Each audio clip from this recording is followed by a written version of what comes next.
இன்னைக்கு நம்ம பார்க்க போகிறது என்னன்னா, அத்தியாயம் 1 வசனம் 1 திருக்குறானில் நம்ம பார்க்கலாம். நம்ம திருக்குறானில் அத்தியாயம் 1 என்பது முதல் அத்தியாயத்தை குறிக்கிறது. அதாவது வெற்றி. அதாவது இந்த அத்தியாயத்தில் வெற்றியோட திறவுகோல்னே சொல்லலாம். வெற்றியோட திறவுகோல்னா கீ ஆஃப் த வெற்றி. அதாவது நம்ம வெற்றி அடையணும்னா, நம்ம வாழ்க்கையில வெற்றி அடையணும்னா இந்த 7 வசனங்களில் இறைவன் விவரித்துள்ளான். இந்த 7 வசனங்கள் நாம் கடைபிடித்தோம் என்றால் நிச்சயமாக நம்முடைய வாழ்வில் வெற்றி நிச்சயமாக கைகூடி வரும். அப்பொழுது இதனுடைய தலைப்பு என்னவென்றால் வெற்றியின் திறவுகோல் என்று நாம் வைத்து கொள்வோம். வெற்றியின் திறவுகோலாக இறைவன் நமக்கு குறிப்பிட்டு சொல்கின்றான். அத்தியாயம் 1 வசனம் 1 அனைத்து புகழும் அகிலங்களில் இறைவன் அல்லாஹ்வுக்கே ஆகும். இப்போது நம்ம இந்த வசனத்தை பார்த்தோம் என்றால் அனைத்து புகழும் அகிலங்களில் இறைவன். இப்பொழுது அகிலங்களில் என்ற வார்த்தைக்கு நாம் வருவோம். அகிலங்களில் என்றால் என்ன? நான் முன்னாடி குறிப்பிட்டது போல் அகிலங்களில் என்ன? உலகத்தாருக்கு எல்லாம். உலகத்தாருக்கு எல்லாம் இறைவன் யார் என்று கேட்டால் அது அல்லாஹ்.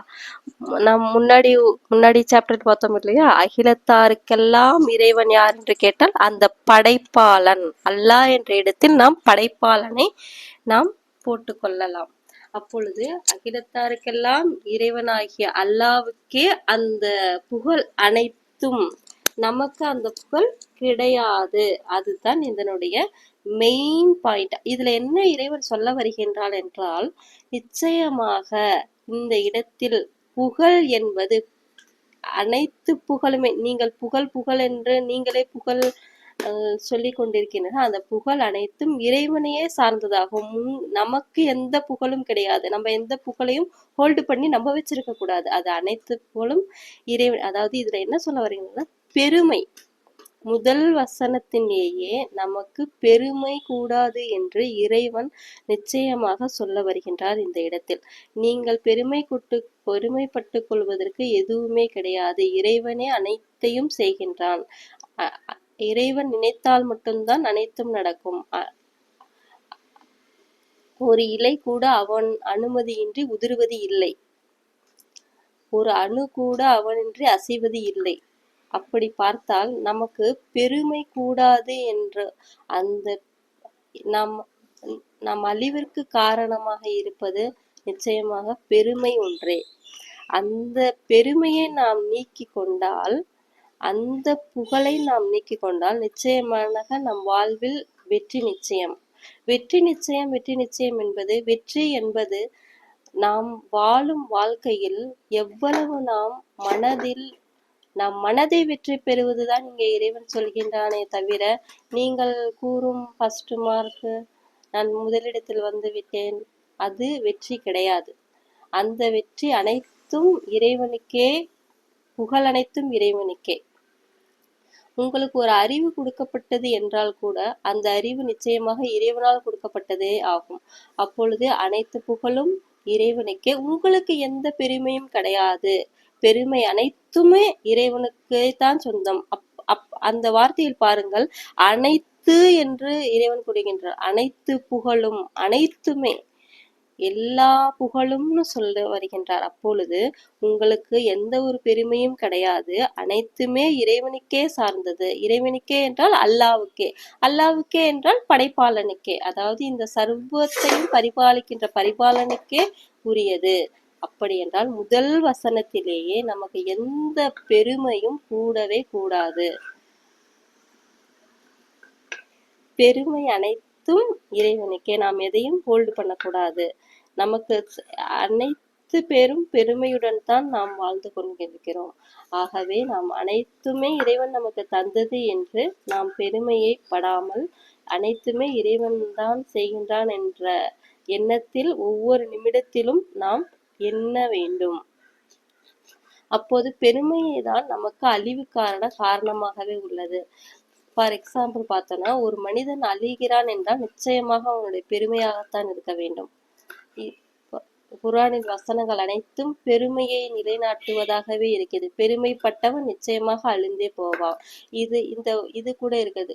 கடுகளவு பெருமை இருந்தால் கூட நீங்கள் சொர்க்கத்தில் நுழைய முடியாது. ஆகவே முதல் வசனமாக இறைவன் குறிப்பிடுவது என்னவென்றால், நீங்கள் பெருமையை கைவிடுங்கள். நிச்சயமாக பெருமை ஒரு மனிதனை அழித்து விடுகின்றது. நமக்கு பெருமை வரும் பொழுதுதான் நமக்கு கோபம், அகங்காரம், ஆத்திரம், ஏனென்றால் அவனை விட நான் பெரியவன் என்று உங்களுக்கு அந்த பெருமை வந்து விட்டதன் காரணமாகவே கோபம் எல்லாமே வருகிறது. அதனால் நிச்சயமாக பெருமையை விட்டு நீங்கள் வர வேண்டும். அதுதான் முதல் ஆயத்தில் இறைவன் சொல்கின்றான். அப்பொழுது அனைத்து புகழும் என்றால் எந்த புகழும் உங்களுக்கு தேவையில்லை. அகிலங்கள் என்றால் உலகத்தாருக்கு. இறைவன் அல்லாஹ் என்றால் படைப்பாளன், அவனுக்கே உரியது. அவனுக்கே என்றால் அவனுக்கு மட்டுமே உரியது. முதல் வசனத்திலேயே இறைவன் குறிப்பிடுவது பெருமையை நீங்கள் கொள்ள வேண்டாம். நீங்கள் பெருமையை ஹோல்டு பண்ணிக்க வேண்டாம். இறைவன் கையில் ஒப்படையுங்கள். இறைவனே அனைத்தையும் செய்கின்றவன். இப்பொழுது நாம் இரண்டாவது வசனத்தை பார்ப்போம். அளவற்ற அருளாளன், நிகரற்ற இரக்கமுடையவன். முதலில் அளவற்ற அருளாளன் என்றால் அளவு என்றால் என்ன? அளவே கிடையாது. அவனுடைய அருளுக்கு அளவே கிடையாது. ஃபார் எக்ஸாம்பிள், அருள் என்றால் என்ன என்பதுதான் இப்போது எல்லாருக்குமே கேள்வியாக உள்ளது. முதலில் பார்த்தோம் என்றால், இந்த அருள் என்பது நிச்சயமாக இறைவன் 102வது வசனத்தில் எடுத்தோமானால், அதாவது 102வது வசனத்தில் 8வது ஆயத்தில் இறைவன் கேட்கின்றார், பின்னர் அந்நாளில் அருட்கொடையை பற்றி நிச்சயமாக நீங்கள் கேட்கப்படுவீர்கள். அருட்கொடையை பற்றி நிச்சயமாக நீங்கள் கேட்கப்படுவீர்கள் என்றால் இறைவன் உங்களுக்கு என்ன அருள் அளித்தான் என்பது கேட்கப்படுவீர்கள். அருள் என்பது நிச்சயமாக நாம் தெரிந்து கொள்ள வேண்டிய ஒன்று. அதாவது இறைவன் கொடுக்கிற அருள் என்பது மனதிற்கானதே தவிர உடலுக்கானது அல்ல. அதாவது மனதிற்கானது என்று சொல்லும் போது சமாதானம், சாந்தி, சமாதானம் அனைத்தையும் குறிப்பிடுவதுதான் அருள். அவனுடைய அருள் அளவற்றதாக உள்ளது. அதற்கு அளவே கிடையாது. அவன் அல்ல அல்ல அல்ல அல்ல அல்ல அல்ல தரக்கூடியவன். அதே போல நிகரற்ற இரக்கமுடையவன் என்றால் அவனுக்கு நிகராக இரக்கமுடையவர் இந்த உலகத்தில் யாருமே இல்லை என்பதுதான். முதல் வசனத்தில் பெருமையை கைவிடுங்கள் என்று நிச்சயமாக இறைவன் குறிப்பிடுகின்றான். இரண்டாவது வசனத்தில் அவனுடைய அருளுக்கு அளவே இல்லை. அந்த அருளை நீங்கள் நிச்சயமாக பெற்றுக்கொள்ள வேண்டும். உங்களுடைய வாழ்நாளில் நிச்சயமாக அந்த அருளை பெற்றுக்கொள்ள வேண்டும். அந்த அருட்கொடையை பற்றி நிச்சயமாக இறைவன் கேள்வி கேட்பதாக வசனம் 102 அத்தியாயம் 102 வசனம் 8 கேட்க வருகின்றான். அப்போது நாம் கேள்வி கணக்கு கேட்கப்படும் போது அவனுடைய அருளை நிச்சயமாக நாம் சொல்லியாக வேண்டும். நாம் திருக்குரானை படித்தால் அந்த குரான் படி நடந்து கொண்டாமே ஆனால் மட்டும்தான் உங்களுக்கு அருள் என்றால் என்னவென்று புரியும். அதுவரை அருள் என்றால் என்னவென்று புரியாது. அப்படி என்றால் நாம் குரான் படி நடந்து கொள்ளும் போது அந்த அருள் என்னவென்று தெரிந்து கொண்டு அந்த அருளை நாம் வாங்கி கொள்ள வேண்டும். அதே போல நிகரற்ற இரக்கமுடையவன் என்று சொல்லும் பொழுது நாம் எவ்வளவோ தவறு செய்த போதிலும் இறைவன் நம்மிடம் இரக்க குணமாக தான் இருக்கிறார் என்று எப்போது தெரியும்? உங்களுக்கு குர்ஆன் படி நடந்து கொள்ளும் போது மட்டுமே தான் தெரியும். அதுவரை நமக்கு இறைவன் என்ன இரக்க குணம் நமக்கு வைத்திருக்கிறான், நமக்கு என்ன இரக்கம் காட்டுகிறான் என்பது நிச்சயமாக நமக்கு தெரிய போவதில்லை. ஆகவே குர்ஆன் படி நாம் நிச்சயமாக நடந்து கொள்ள வேண்டும். பிஸ்மில்லாஹிர் ரஹ்மானிர் ரஹீம்.